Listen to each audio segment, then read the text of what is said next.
الله. الحمد لله نحمده ونستعينه ونستغفره ونعوذ بالله من شرور أنفسنا ومن سيئات أعمالنا. من يهده الله فلا مضل له ومن يضلل فلا هادي له، وأشهد أن لا إله إلا الله وحده لا شريك له،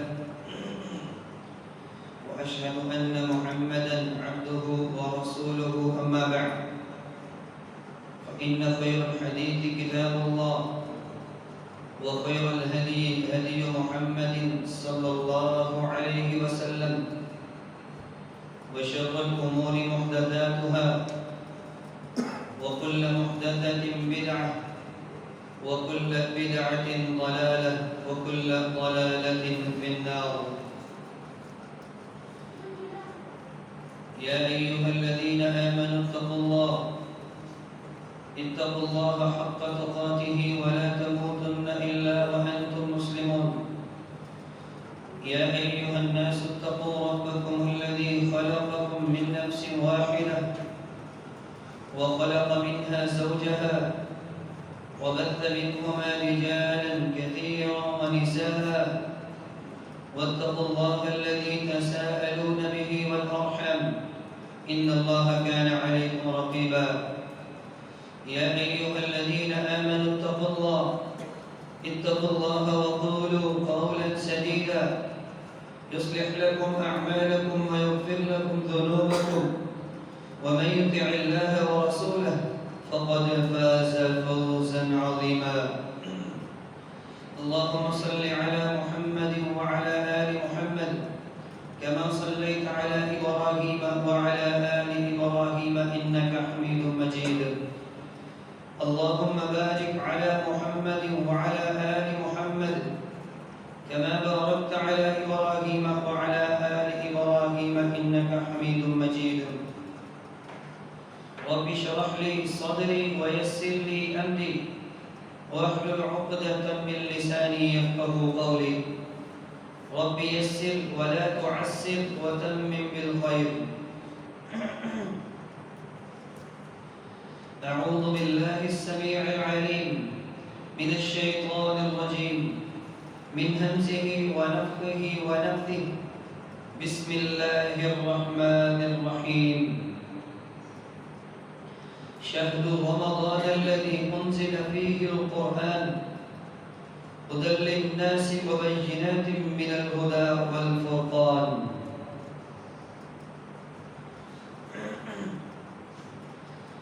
ہر قسم کی حمد و ثنا، کبریائی، بڑائی، شہنشاہی، یکتائی اللہ وحدہ لا شریک کے لیے، جو مالک ملک، خالق کل ہے۔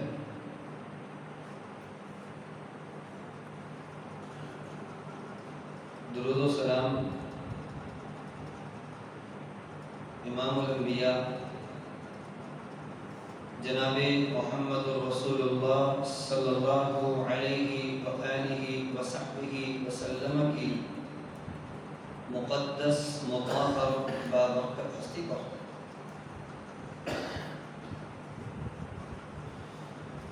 جن کے قلب اطہر پر اللہ نے قرآن کی عظیم دولت کو تپا ہے، رحمت اور بخشش کی دعا جناب صحابہ کرام کے لیے، تابعین اعظام کے لیے، فقہاء کرام کے لیے، محدثین اعظام کے لیے، علماء کرام کے لیے،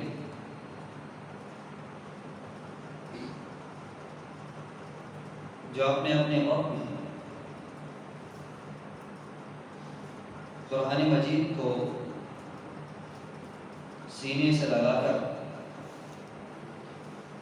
سینے میں محفوظ بھی کرتے رہے، پڑھتے رہے، پڑھاتے رہے، سیکھتے رہے، سکھاتے رہے۔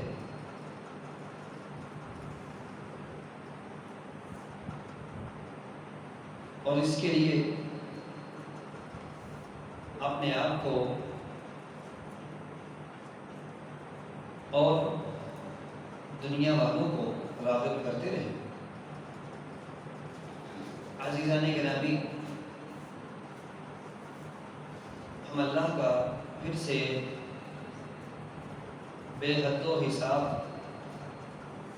شکر گزار ہیں، اس کا شکریہ ادا کرتے ہیں۔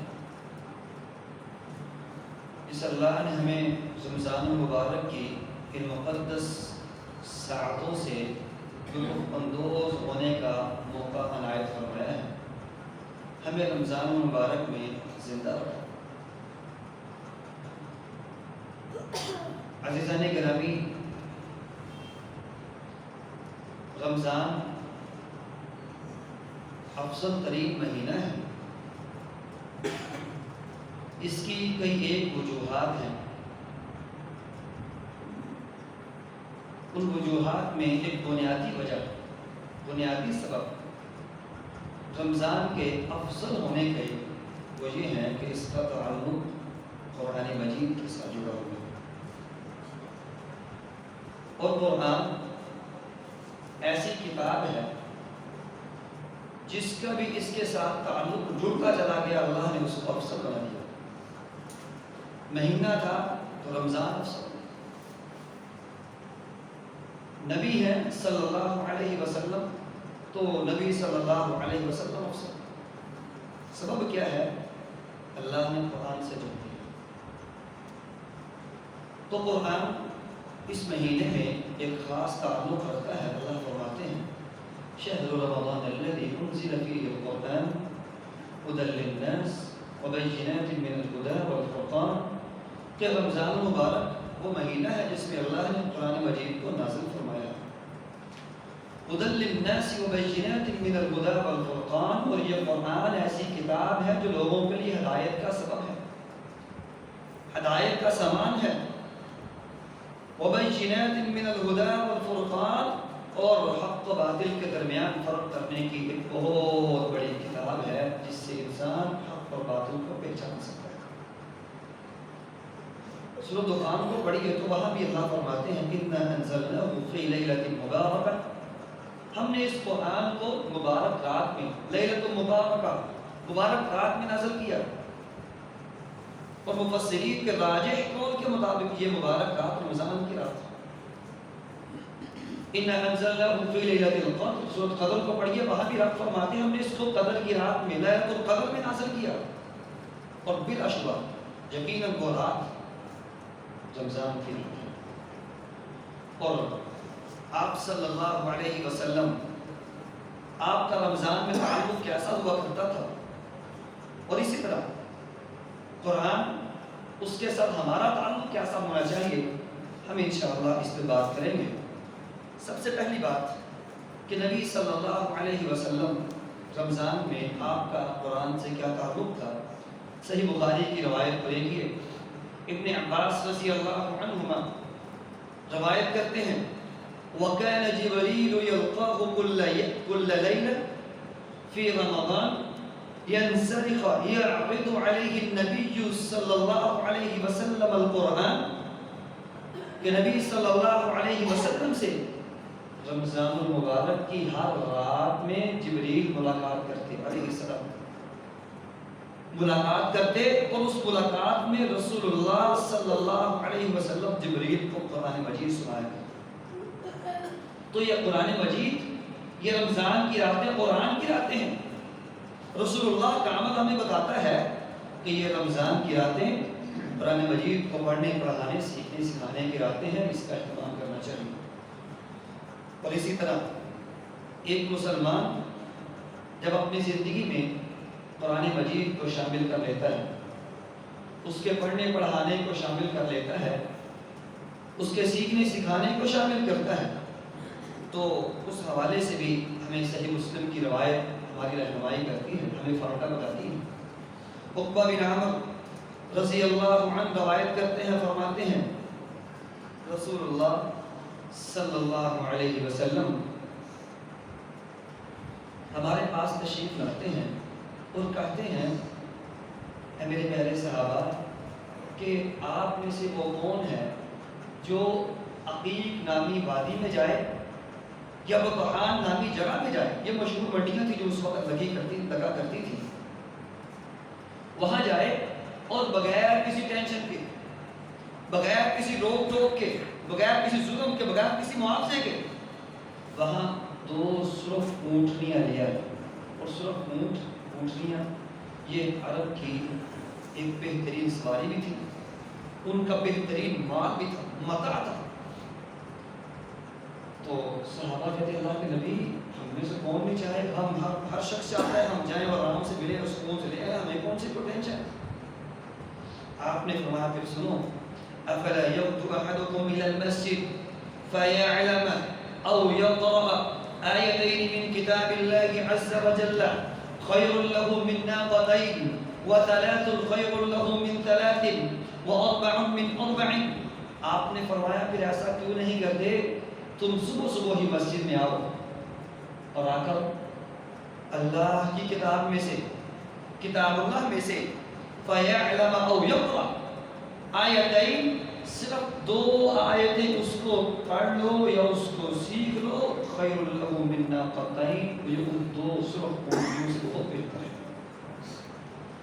اسی پر بس نہیں فرمایا بلکہ فرمایا اربع خیر لہ من اربع وثلاث خیر لہ من ثلاث. اگر 3 آیتیں پڑھو گے تو اللہ رسول اللہ فرماتے ہیں وہ 3 سرخ اونٹنیوں سے بہتر ہے.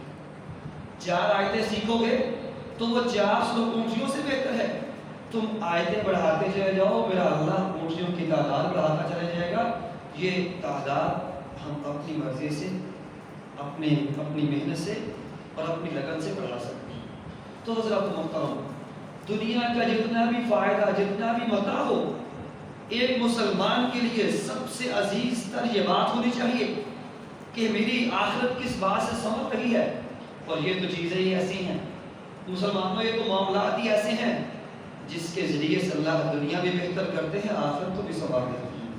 اور اسی طرح قرآن مجید وہ کتاب ہے، مسند احمد مستدرک حاکم کی روایت کے مطابق رسول اللہ صلی اللہ علیہ وسلم فرماتے ہیں الصیام والقرآن، کل قیامت کا دن ہوگا، اللہ کے دربار میں روزہ بھی ہے، اللہ کے دربار میں قرآن بھی ہے. یشفعان للعبد یوم القیامہ، قیامت کے دن یہ دونوں اللہ کے ہاں سفارشی ہوں گے. یقول القرآن اے رب، قرآن مجید اللہ کے سامنے کھڑا ہوگا، حاضر ہوگا، اے رب، اے میرے مالک، اے میرے اللہ، منعتہ النوم باللیل، میں نے اس شخص کو، اس بندے کو میں نے رات کو جگائے رکھا اس لیے کہ میری تلاوت کرتا رہا تھا، فشفعنی فی، اس بارے میں میری سفارش کو قبول کیجیے.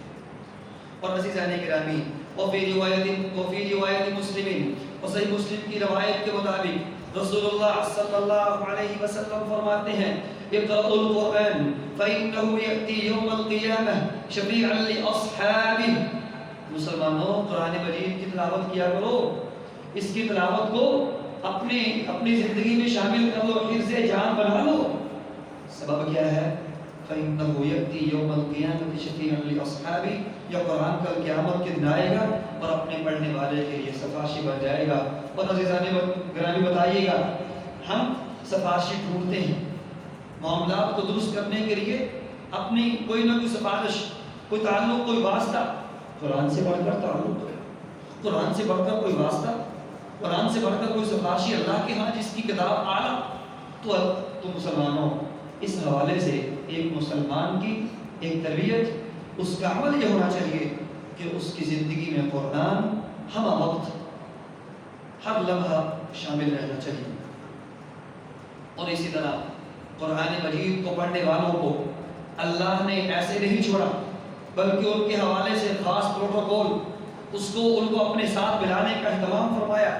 رسول اللہ صلی اللہ علیہ وسلم کا فرمان انس رضی اللہ عنہ بیان کرتے ہیں، ابن ماجہ کی روایت ہے، رسول اللہ صلی اللہ علیہ وسلم فرماتے ہیں ان للہ اہلین من الناس. میرے پیارے صحابہ، لوگوں میں سے کچھ ایسے ہیں جو اللہ والے ہیں، اللہ کے خاص ہیں، اللہ کے اپنے ہیں. تو جو اللہ، جن کو اللہ اپنا کہے، اللہ کہے کہ وہ میرے اپنے ہیں. بڑا آدمی کو ہے نا یار اس کا کیا کرنا ہے، ہمارا اپنا ہی بندہ ہے، تو ہم ذرا تھوڑا سا محسوس کرتے ہیں اپنے آپ کو محفوظ، ہم اپنے آپ کو ذرا سیف محسوس کرتے ہیں. لیکن رسول اللہ فرما رہے ہیں، اللہ کیا رہے ہیں، کچھ لوگ میرے ہیں، میرے اپنے ہیں. صحابہ نے جب سنا نا من ہم یا رسول اللہ، اللہ کے نبی وہ کون ہے بتائیے ہمیں. تو رسول اللہ صلی اللہ علیہ وسلم فرماتے ہیں اہل القرآن اہل اللہ و خاصتہ، وہ اہل قرآن ہیں، قرآن مجید کو پڑھنے والے ہیں، قرآن کو سیکھنے والے ہیں، قرآن کو سکھانے والے ہیں، اس پر عمل کرنے والے ہیں. یہی وہ لوگ ہیں اہل اللہ و خاصہ، جو اللہ کے خاص ہیں، اللہ نے ان کو اپنا بنا لیا ہے.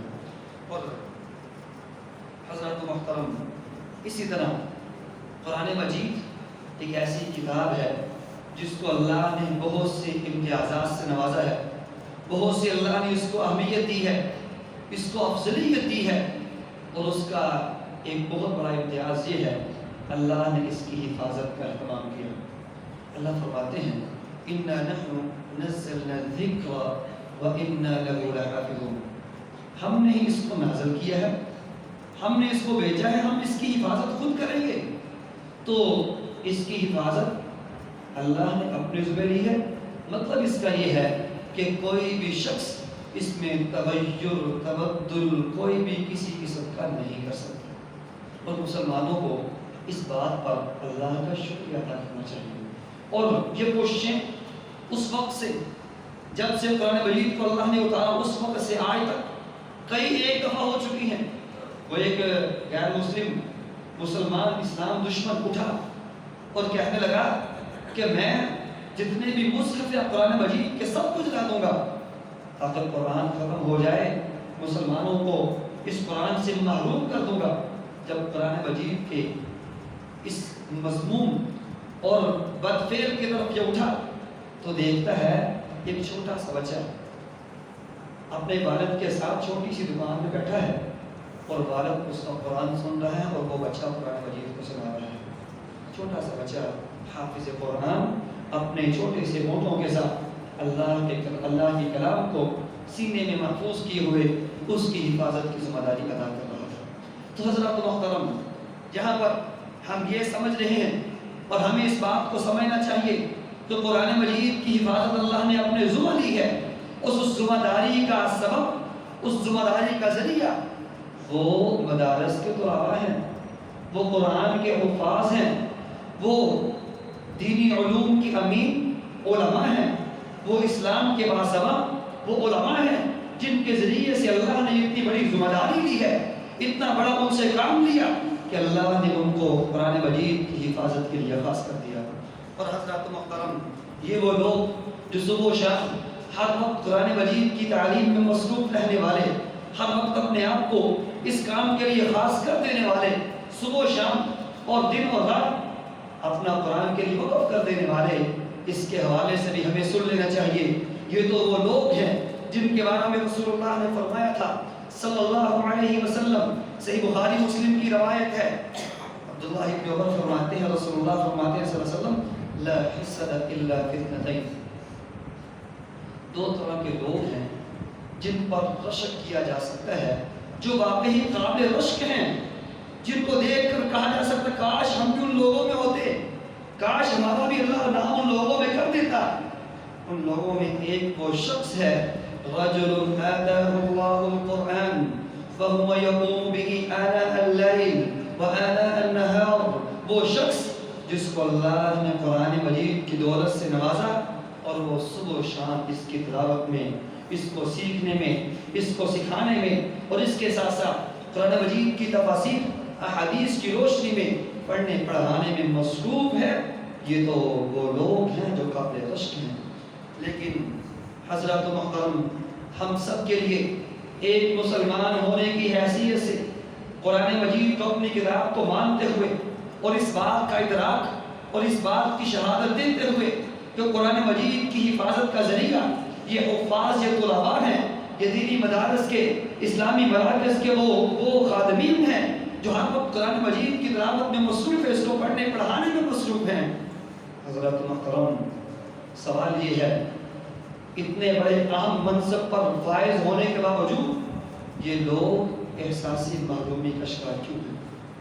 ہماری طرف سے ایسے رویے اور ایسے معاملات کہ وہ احساسی محرومی کا شکار کیوں ہیں؟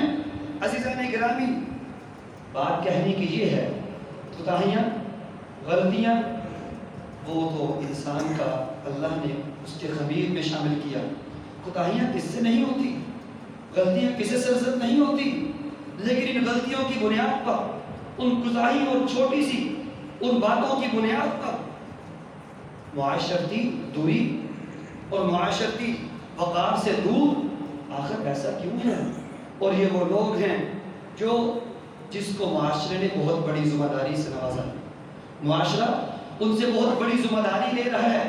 اسلامی تعلیمات جو ہماری بنیاد ہیں، ایک حساس ترین ذمہ داری ان کے ذمے پر، ان کے کندھوں پر رکھی گئی کہ وہ قرآن مجید کی تعلیمات کو لیں، اس کی تشریحات کو صحیح ہمارے سپرد کریں، اور اتنی بڑی ذمہ داری کو ان کے کندھے پہ رکھ کے، اور ہم اس بات کو بھی جانتے ہیں کہ ذمہ داری کا مطلب منصب ہوتا ہے، ذمہ داری کا مطلب عہدہ ہوتا ہے۔ ان کے عہدے کے مطابق ان سے ذمہ داری تو لی جاتی ہے، لیکن اس عہدے کا وقار، اس منصب کا وقار، اس منصب کے حوالے سے ظاہراً جو چیزیں نظر آنے والی وہ تو موجود ہیں، لیکن اپنے دل پر کبھی ہاتھ رکھ کے سوچئے گا، ہم نے اس وقار کا کیا کیا، اس منصب کے احترام کا کیا کیا، اس غلطیوں اور کوتاہیوں کو لے کر ہم نے ان کو کہاں نہیں باتیں کی، ان کے ساتھ ہم نے کیا کچھ نہیں کیا۔ اس منصب اور وقار کا خیال رکھتے ہوئے، اس خاص طور اس ذمہ داری کا جو اس منصب اور عہدے کے مطابق تھی، اس کا خیال رکھ کے اس کا وقار ہم سب پر لازم ہے۔ اسی طرح حضرت محترم، علوم نبوت، قرآن اور حدیث کا علم، اللہ اس بات کے شاہد ہیں، یہ ایک سمندر ہے جس کی گہرائیوں کا کسی کو کوئی علم نہیں ہے، اور اس سے نکلنے والے موتی، اس کی تلاش میں اگر ایک کوئی غوطہ خور جاتا ہے وہ اپنی ساری زندگی لگا دے، اس موتیوں کا احاطہ کبھی نہیں کر سکتا۔ یہ علم بھی ایسا ہی ایک سمندر ہے جس کا احاطہ کبھی نہیں ہو سکتا، انسان جتنی مرضی محنت کرے، اور یہ کوئی اتنا آسان نہیں۔ کسی شاعر نے کہا تھا نا کہ عمر بھر کی ریاضت کا لہو لگتا ہے، عمر بھر کی ریاضت کا لہو لگتا ہے، اتنا آسان نہیں ہے قاری قرآن ہونا۔ یہ عمر بھر کی جو انسان کی ریاضت ہے، اس کی محنت ہے، خون پسینے کے ساتھ جب انسان دونوں کو ایک کرتا ہے، تب جا کر یہ علوم نبوت کے کچھ موتی اس کی عمارت میں، عمارت کے سائے میں کچھ جگہ ملتی ہے، عمارت میں نہیں بلکہ عمارت کے سائے میں جگہ ملتی ہے عمر بھر کی ریاضت کے بعد۔ اور یہ سب کچھ کرنے کے لیے کسی سرپرستی، حکومتی سرپرستی یا دیگر ایسے ادارے یا ایسی چیزیں، اس سے یہ لوگ محروم ہیں۔ اپنی مدد آپ کے تحت اتنا بڑا کام کرنے والے عزیزان گرامی، یہ تو ہمارے محسن تھے، یہ تو ہمارے وہ اتنا بڑا کام جو اداروں کو، جو حکومتوں کو کرنا چاہیے تھا، لیکن از خود کر رہے ہیں۔ اور آج کی تاریخ میں، آج کی اعداد و شمار میں 25 لاکھ کے قریب طلباء ہیں جو مدارس میں اس وقت پڑھ رہے ہیں۔ ان کی سرپرستی کس نے کی؟ ان کے ساتھ محبت کس نے کی؟ اگر ہم عوام، اگر ایک آدمی، ایک مسلمان ان کی اس اہمیت کو سمجھتے ہوئے ان کے ساتھ محبت اور ان کے ساتھ بہترین رویے اور بہترین سلوک کا اس لیے اختیار کرتا ہے، یہ وہ لوگ ہیں جن کے ذریعے سے اللہ نے قرآن کی حفاظت کی ہے، تو یہ بات ہم سب کے لیے کافی ہو سکتی ہے۔ حضرات محترم، قرآن مجید، اس کی حفاظت، اس کا ذمہ اللہ نے لیا، لیکن اس کا سبب ان لوگوں کو اللہ نے بنایا جو مسجد اور مدرسوں کی چٹائیوں پر بیٹھ کر صبح و شام اللہ کے قرآن مجید کی تلاوت اس کو سیکھتے اور سکھاتے ہیں۔ اسی طرح قرآن مجید میں ہی اللہ نے قرآن مجید پر غور و خوض کرنے کی بدعوت دی ہے۔ افلا يتدبرون القرآن ولو كان من عند غير الله لوجدوا فيه اختلافا كثيرا۔ اللہ فرماتے ہیں، اے مسلمانوں، تم قرآن مجید پر غور و فکر کیوں نہیں کرتے؟ دوسرے مقام پر فرمایا ام علی قلوب اقفالها، تم قرآن مجید پر غور کیوں نہیں کرتے؟ تمہارے دلوں کو کوئی تالے لگ چکے ہیں؟ تمہارے دل بند کیوں ہو چکے ہیں؟ تمہارے دل اس بات کی طرف کیوں نہیں آتے اور وَلَقَدْ يَسَّرْنَا الْقُرْآنَ لِلذِّكْرِ فَهَلْ مِن مُدَّكِرٍ، اللہ فرماتے ہیں کہ ہم نے اس کو آسان کر دیا، کوئی سیکھنے والا تو ہو۔ ہم نے تو سر راہ دیے جلا کے رکھ دیے ہیں، کوئی رہبر تو ہو، کوئی رہنما تو ہو، کوئی سیکھنے والا تو ہو، ہم نے تو سارے اہتمام کر دیے ہیں۔ اب سیکھنے کے لیے ایک مسلمان کو اس کا ذوق اور شوق چاہیے، اس کو ایک ذمہ داری کا احساس ہونا چاہیے کہ اللہ نے مجھ پر ایک ذمہ داری دی تھی اس قرآن مجید کو پڑھنے کی، اس کو سیکھنے کی، اس پر غور و فکر کرنے کی۔ اگر ہم نے اس ذمہ داری کو نہ نبھایا، اس کا احساس نہ کیا، تو پھر یاد رکھیے گا کل قیامت کا دن ہوگا، اللہ کے رسول حاضر ہوں گے اور کہیں گے وقال الرسول یا رب ان قوم اتخذوا هذا القرآن مہجورا۔ ایک مسلمان کے خلاف جس نبی صلی اللہ علیہ وسلم کی سفارش کی ہم سب متمنی ہیں، لیکن کہیں ایسا نہ ہو کہ کل قیامت کا دن ہو مسلمانوں کے خلاف، ایک عام آدمی اور ایک مسلمان کے خلاف نبی صلی اللہ علیہ وسلم یہ مقدمہ لے کے آئے ہوں، اے اللہ ان قوم اتخذوا هذا القرآن مہجورا، یہ میری قوم تھی جس نے قرآن مجید کو بس اشکال دیا، جس نے قرآن مجید کے حقوق کو نہیں سمجھا، قرآن مجید کو اس نے اپنی زندگی میں شامل نہیں کیا، عمل میں، پڑھنے میں، سیکھنے میں، سکھانے میں کسی بھی صورت میں شامل نہیں کیا۔ ہم اللہ کے رسول صلی اللہ علیہ وسلم کی سفارش کے متمنی ہیں اور خواہش رکھتے ہیں، اللہ سے دعائیں مانگتے ہیں، اے اللہ رسول اللہ رسول کی سفارش ہمیں نصیب فرمائیے گا۔ کہیں ایسا نہ ہو ہمارے عمل ایسے نہ بن جائیں کہ ہم سفارش کی بجائے ایسے صورتحال کا سامنا کرنا پڑے جس میں رسول اللہ صلی اللہ علیہ وسلم ہمارے ہی خلاف مقدمہ لے کے اللہ کی عدالت میں پیش ہو جائیں۔ اللہ تعالیٰ ہم سب کا ناصر ہو، اللہ تعالیٰ ہم سب کا قرآن مجید سے تعلق اور رابطہ، اہل قرآن سے رابطہ، ان سے محبت کا تعلق اللہ تعالیٰ ہمیں اس کو جوڑنے کی توفیق سے نوازیں۔ السلام علیکم ورحمۃ اللہ وبرکاتہ۔